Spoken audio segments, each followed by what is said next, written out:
Ladies, gentlemen, and internet trolls, welcome back to Fan Fridays, the show where I give outsiders an inside look into the mind of an MLB All-Star. Is the electronic strike zone going to ruin baseball? Let's talk about it.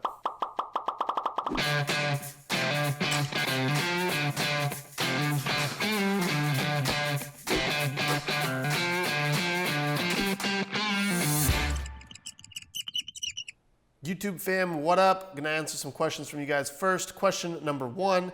Nolan Ryan mentioned a game against Louis Tiant where they both threw over 200 pitches and said modern pitchers don't do enough to strengthen their arms. Given your training methods, I wanted to hear your take.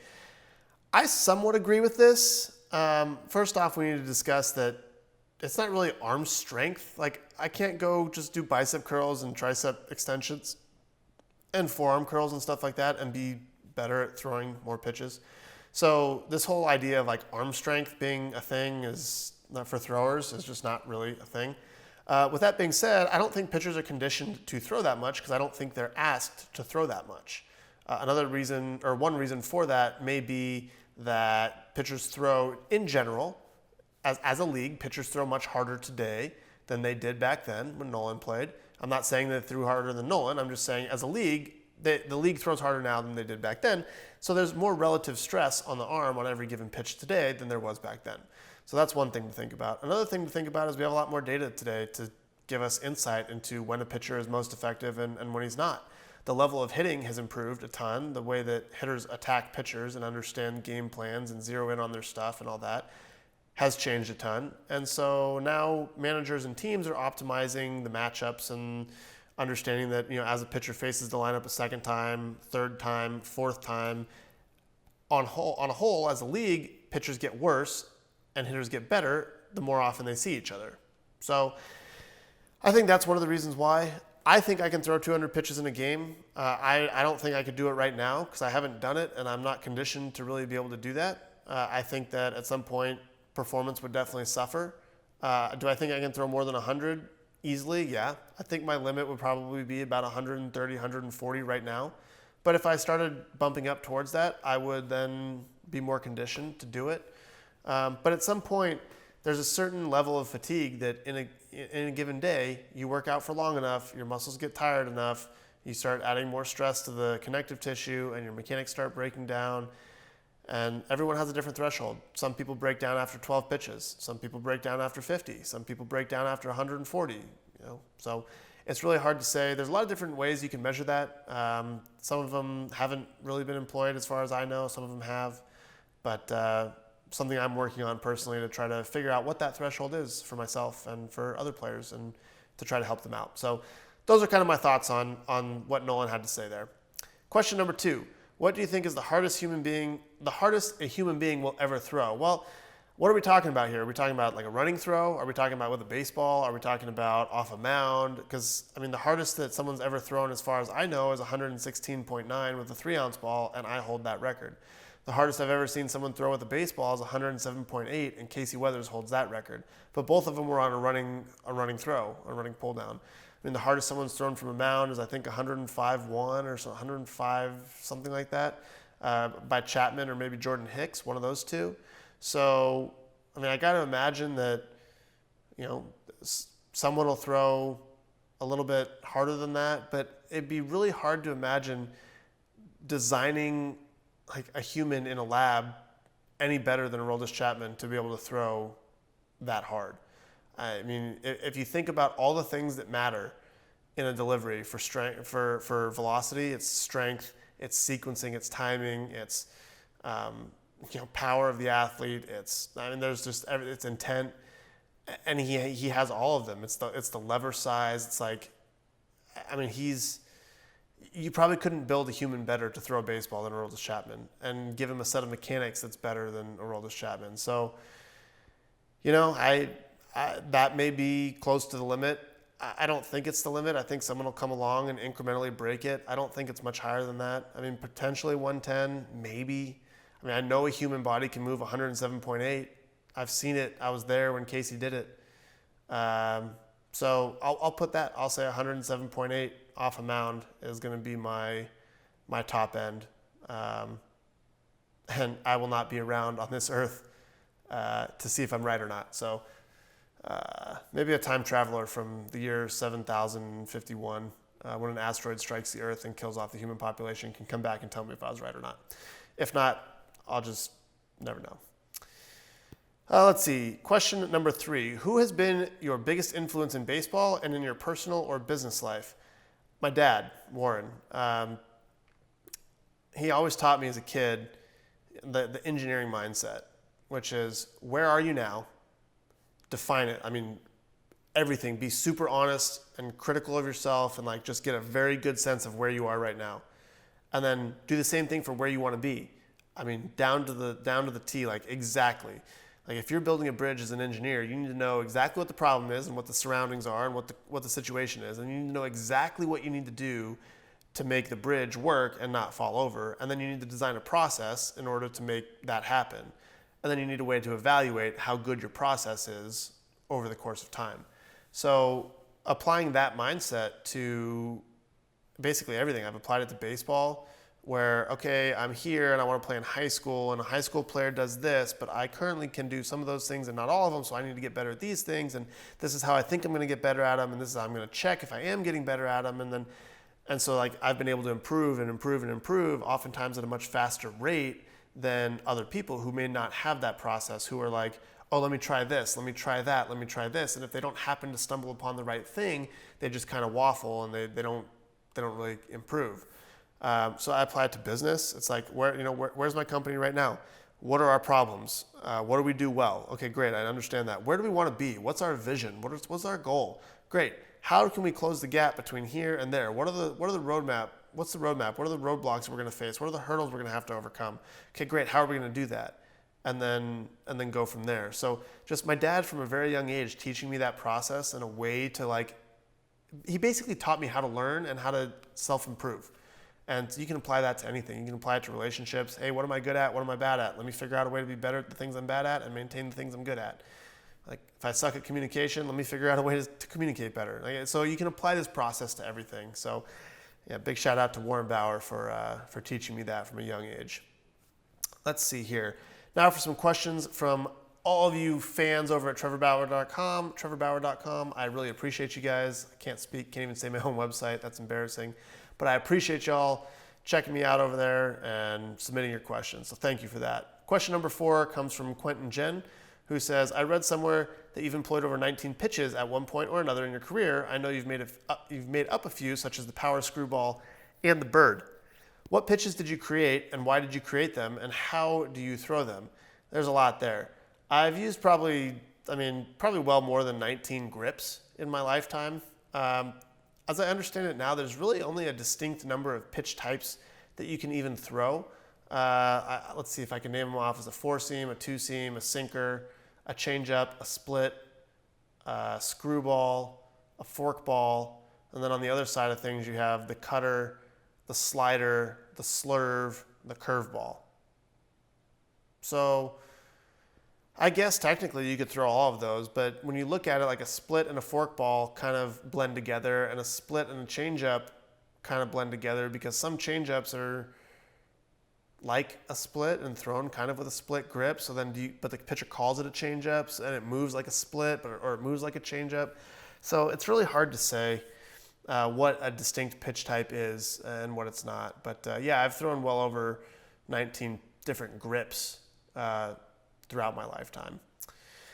As for how I throw them, that's a subject for a completely separate video. I have some information about how to throw breaking balls and fastballs and stuff like that on this channel. Go ahead and search it. I don't know exactly what the video name is called, but trying to put more information out for you guys. So a lot of that lives here on this channel. Question number, 5, comes from Cullen Hooper, who says, who are some of your favorite Duke basketball players, past or current? Great question. Love my Duke family.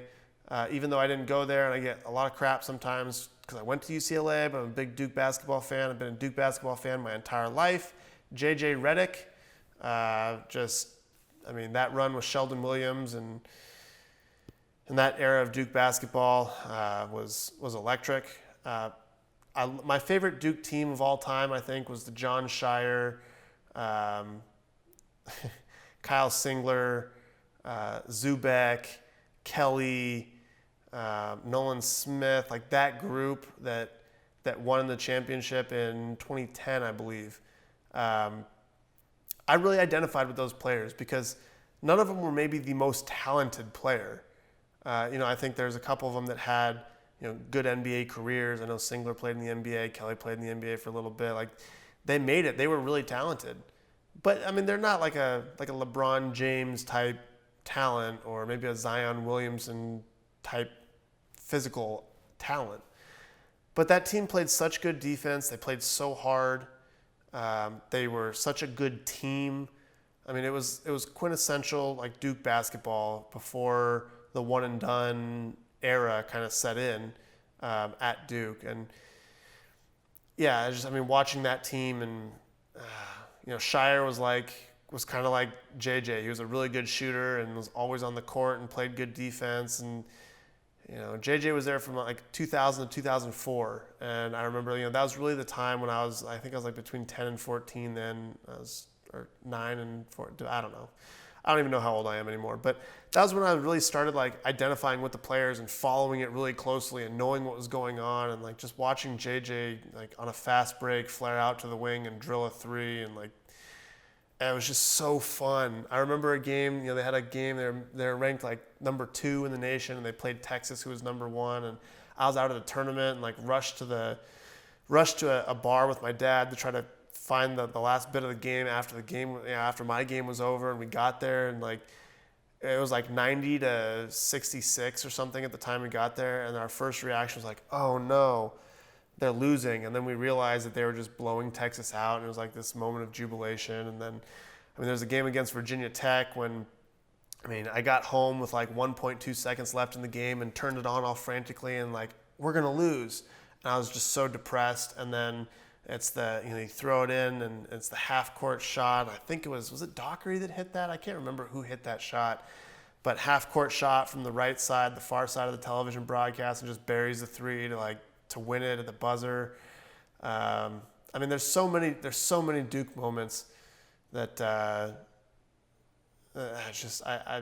love it. I'm such a Duke fan. I can't hide it. I really like Marvin Bagley III. Like, I think his will to win and his effort and his motor was just fantastic. So I can go on and on and on and on and on. But I'm going to cut it off there because I'll talk about Duke all night, and none of you will really want to hear that. Question number 6 says, question number 6 comes from Brian Lentz, who says, do you think that you have reached your peak in velocity, or do you think with continued training you can move the needle higher? What is your velocity goal? I absolutely have not reached my peak in velocity.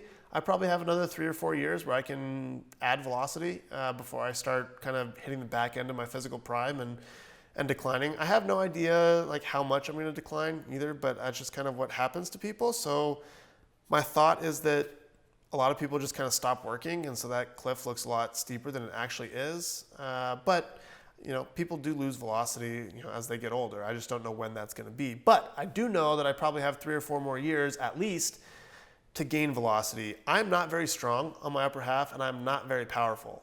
So I know I can get better there. I know I can get more powerful. I've been working on some different training techniques and researching and understanding exactly what I need to train and how to train it and all that. I imagine I'll throw about a mile an hour harder this season than I did last season. I'll probably have my highest average velocity this year because of the shape that I've gotten into and the strength that I've added. But I have a long way to go.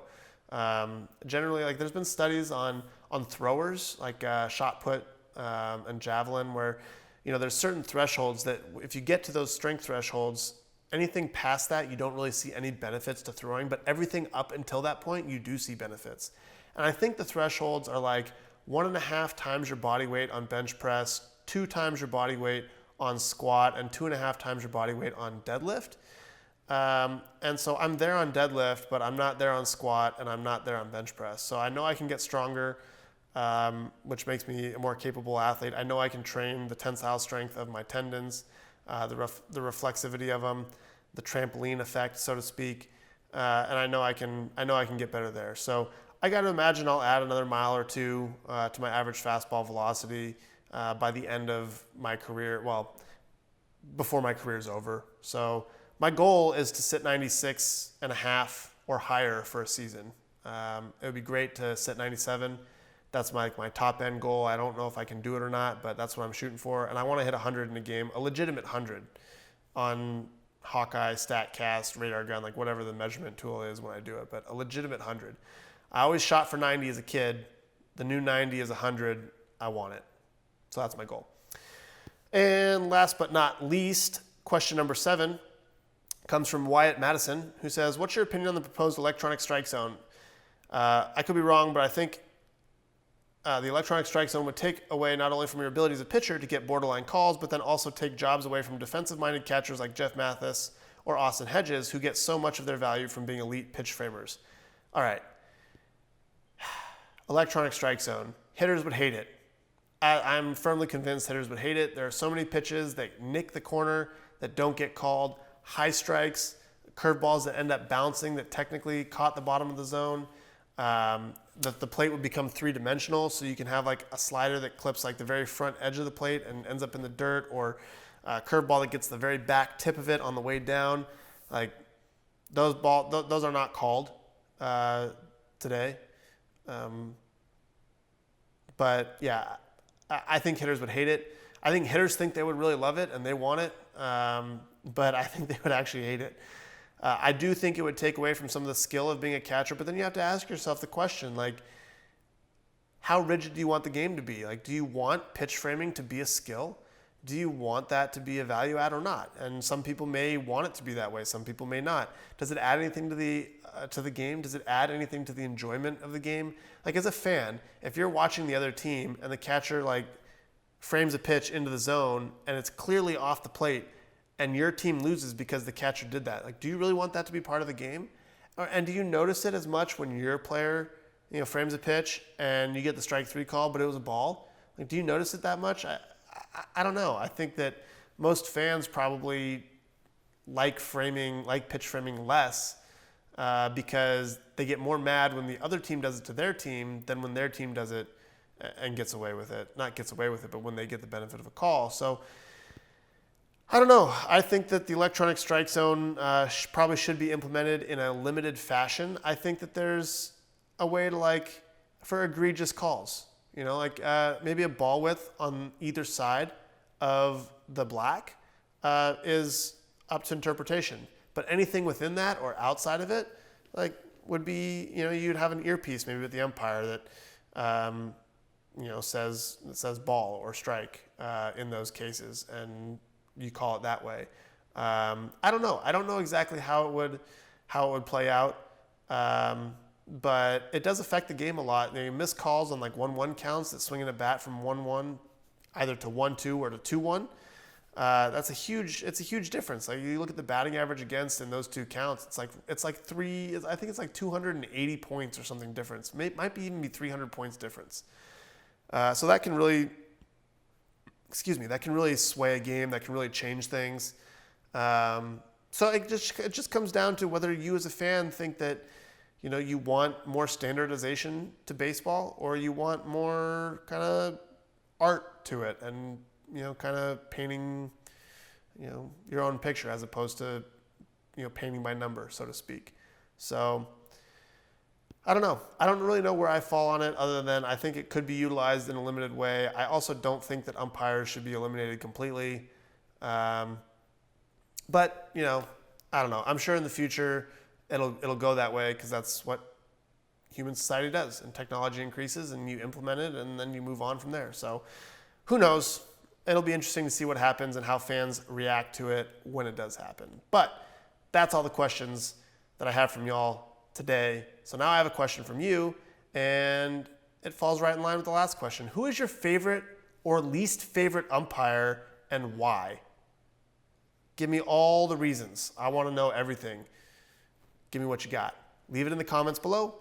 If you haven't already, hit that subscribe button. It would really help me out, get into 100,000 subscribers by the end of 2020. I always struggle saying that. And if you want a shout out in a future video, head on over to trevorbauer.com. Sign up for my email list and submit your question on the homepage. That's all I got for you today. Hope you're doing well. Glad baseball's back. See you in the next one.